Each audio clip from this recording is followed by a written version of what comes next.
were the farmers of Shays' Rebellion, the black abolitionists who violated the law to free their brothers and sisters, the people who went to prison for opposing World War I, the workers who went on strike against powerful corporations defying police and militia, the Vietnam veterans who spoke out against the war, the women who demanded equality in all aspects of life. There were historians and teachers of history who welcomed my book.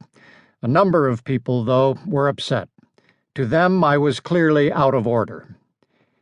If there were criminal penalties, I might have been charged with assault with a deadly weapon, a book, or disorderly conduct, making unseemly noises in an exclusive club, or trespassing on the sacred domain of historiographical tradition. To some people, not only was my book out of order, my whole life was out of order. There was something unpatriotic, subversive, dangerous in my criticism of so much that went on in this society. During the Gulf War of 1991, I gave a talk to a high school student assembly in Massachusetts at a private school where the students came from affluent families and were said to be 95% in favor of the war. I spoke my mind, and to my surprise got a great round of applause. But in a classroom afterward, in a meeting with a small group of students, a girl who had been staring at me with obvious hostility throughout the discussion suddenly spoke up, her voice registering her anger. "Why do you live in this country?" I felt a pang.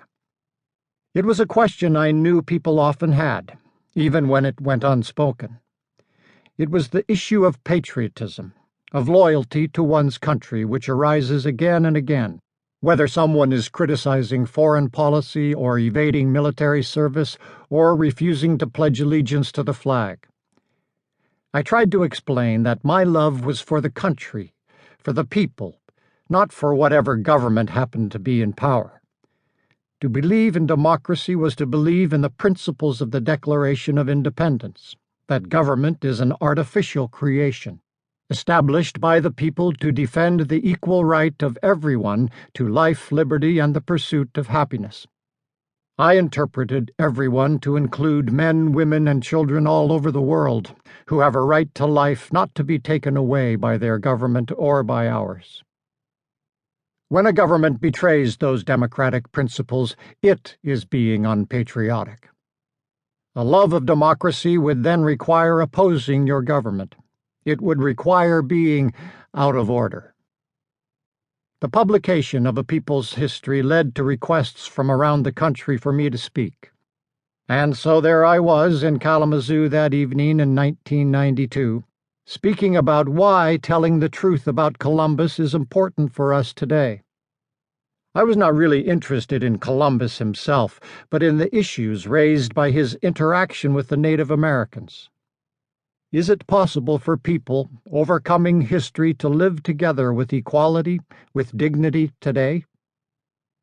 At the end of my talk, someone asked a question which has been put to me many times in different ways.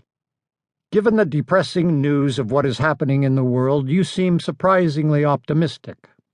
What gives you hope? I attempted an answer. I said I could understand being depressed by the state of the world, but the questioner had caught my mood accurately. To him and to others, mine seemed an absurdly cheerful approach to a violent and unjust world. But to me, what is often disdained as romantic idealism, as wishful thinking, is justified if it prompts action to fulfill those wishes, to bring to life those ideals. The willingness to undertake such action cannot be based on certainties, but on those possibilities glimpsed in a reading of history different from the customary painful recounting of human cruelties.